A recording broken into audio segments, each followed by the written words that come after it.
Hi, welcome to கணிதம் guide. இன்றைக்கி 9th கிளாஸில் எக்ஸசைஸ் 1.1 ஃபிஃப்த்து சம் நம்ம பார்க்க போகிறோம். சரிங்களா? ஃபஸ்ட்டு ஃபிஃப்த்து சம்மில் என்ன கொடுத்துருக்காங்க? Represent the following sets in set builder ஃபார்மில் எழுத சொல்லியிருக்காங்க. சரிங்களா? ஃபஸ்ட்டு சம் பாருங்கள். பி ஈக்குவல்ட்டுன்னு கொடுத்துட்டு ஒரு சென்டென்ஸ் கொடுத்துருக்காங்க. என்ன கொடுத்துருக்காங்க? The set of all cricket players in India who scored double centuries in one day இன்டர்நேஷ்னல்னு கொடுத்துருக்காங்க. இதை எப்படி எழுதணும்னா, ஃபஸ்ட்டு பி ஈக்குவல்ட்டு அவங்க கொடுத்ததை அப்படி எடுத்து எழுதிட்டு செட்டோட இது போட்டுட்டு சிம்பிள் போட்டுட்டு ஃபஸ்ட்டு இருக்கிற இந்த செட் ஆஃப் ஆல் இந்த இதை அப்படி விட்டுட்டு நம்ம என்ன செய்யணும்னா, ஃபஸ்ட்டு எக்ஸுன்னு எடுத்து x such that X is A அப்படின்னு போடும். சரிங்களா? எக்ஸ் இஸ் ஏன்னு போட்டுட்டு மீதி இருக்கிறத அப்படி எழுதிடணும். சரிங்களா? எக்ஸ் இஸ் ஏ கிரிக்கெட் பிளேயர்ஸில் எஸ் எடுத்துடணும். அப்படி எடுத்துட்டு சிங்குலர் ப்ளூரலில் இருக்கிறது சிங்குலராக மாற்றிடணும். சரிங்களா? பிளேயர் இன் இந்தியா மிச்சம் இருக்க சென்டென்ஸை அப்படி எழுதிடணும். சரிங்களா? India who scored double centuries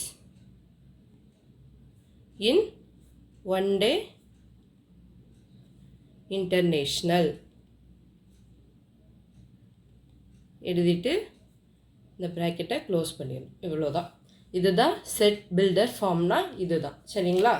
second இது பாருங்கள். சி ஈக்குவல்ட்டுன்னு கொடுத்து 1/2 2/3 3/4 கொடுத்து கம்மா அப் டு கொடுத்துருக்காங்க. சரிங்களா? இதை எப்படி எழுதணும்? சி ஈக்குவல்ட்டு போட்டுட்டு எக்ஸு சச் தட் எல்லா இதுலேயுமே எக்ஸ் போடணும். எக்ஸு சச் தட் போட்டு எக்ஸ் எப்படி இருக்கும்னா, மேலே இருக்கிறது பாருங்கள் 1 2 3 அப்படி 4 5 அப்படி போய்கிட்டே இருக்கும். அப்படிங்கும்போது இந்த இதை காமன் லெட்டரில் ஒரு லெட்டரில் எடுத்துக்கிறோம். எப்படி? அதை என்னன்னு எடுத்துக்கிறோம். சரிங்களா? என் எடுத்துக்கிறோம். கீழே உள்ளது பாருங்கள். மேலே உள்ளதை விட கீழே ஒன்று அடிஷன் ஆட் பண்ணியிருக்காங்க. 1 ஆட் பண்ணியிருக்காங்க. அப்படி தானே? இங்கே 1ஓட 1 ஆட் பண்ணியிருக்காங்க. இங்கே 2ஓட 1 ஆட் பண்ணியிருக்காங்க. 3 வந்திருக்கு. அப்போ இங்கே என்ன போடுவோம்? n மேலே இருக்கிறதோட 1 ஆட் பண்ணி +1. சரிங்களா? போட்டுட்டு இதில் n எப்படி இருக்கும்னா, belongs to capital N. Natural நம்பர்ஸில் இருக்கும். நேச்சுரல் நம்பர்ஸ்னால் என்னது? இது 1லேருந்து ஸ்டார்ட் ஆகும். 1 2 3 அப் டு போய்கிட்டே இருக்கும். அதனால தான் கேபிட்டல் என் போட்டிருக்கோம். சரிங்களா? அப்போ இங்கே எண்ணுக்கு பதில் இந்த இதில் 1 போட்டு பாருங்கள். நம்மளுக்கு எக்ஸ் ஈக்குவல்ட்டு என்ன வரும்? 1 எண்ணுக்கு பதில் 1 n + 1 2 ஃபஸ்ட்டு டைம் வந்துடுச்சா? அதே மாதிரி 2 போட்டால் பாருங்கள். 2 போட்டால் என்ன வரும்? 2/3 வந்துடும். அப்படி இந்த இது ஃபுல்லாக இந்த டைம் ஃபுல்லாக வந்துடும். சரிங்களா? அதனால தான் நம்ம இப்படி எழுதுகிறோம். இந்த இதை க்ளோஸ் பண்ணிக்கோங்க. அடுத்து தேர்ட் சம் பாருங்கள். T equal to the set of all Tamil months in a year. அப்போ இதுக்கு என்ன எழுதணும்? டி ஈக்குவல் டு போட்டுட்டு x such that X is A அப்படின்னு ஃபஸ்ட்டு எழுதிக்கணும். எழுதிட்டு இந்த செட் ஆஃப் ஆல் இந்த இதை அப்படி விட்டுட்டு என்ன எழுதணும்? தமிழ் மந்த்ஸ் எஸ் எடுத்துட்டு Tamil month in a year. சரிங்களா? அவ்வளோதான். அடுத்து ஃபோர்த் இது பாருங்கள். The set of odd whole numbers less than 9 கொடுத்துருக்காங்க. இதிலே அப்படி தான். ஈக்குவல்ட்டு போட்டு x such that X is A போட்டு இந்த செட் ஆஃபை விட்டுட்டு ஆட் ஹோல் நம்பர் எஸ்ஸை விட்டுட்டு ஹோல் நம்பர் லெஸ் தேன் 9. சரிங்களா?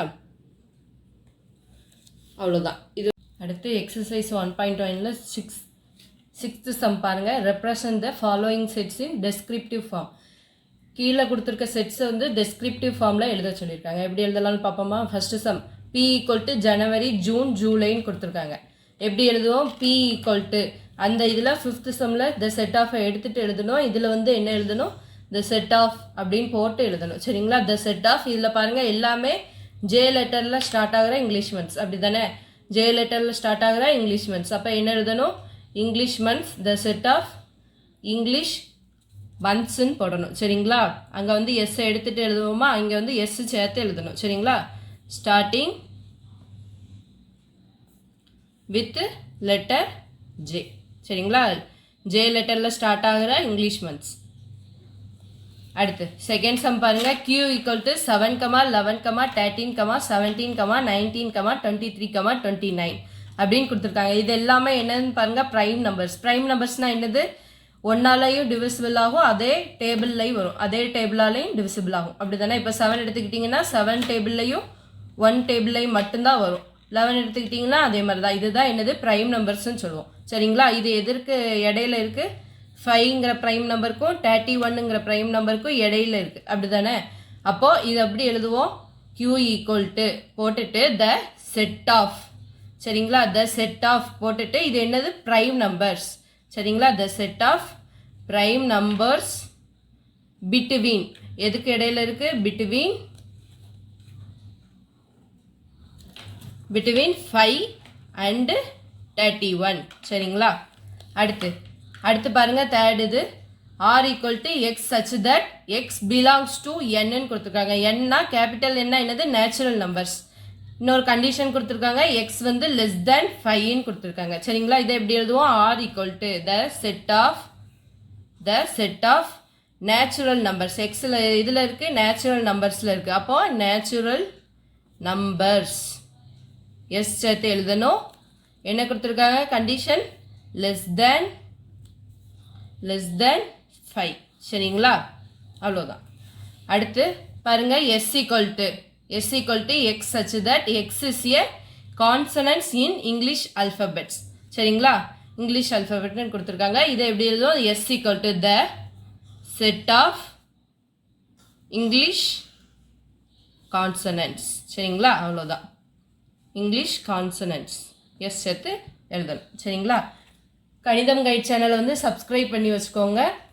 அடுத்தடுத்து வீடியோஸ் வரும். உங்களுக்கு எதுவும் டவுட் இருந்தால் கமெண்ட் பண்ணுங்கள், மறுபடியும் நான் வீடியோ போடுறேன். தேங்க்யூ ஃபார் வாட்சிங்.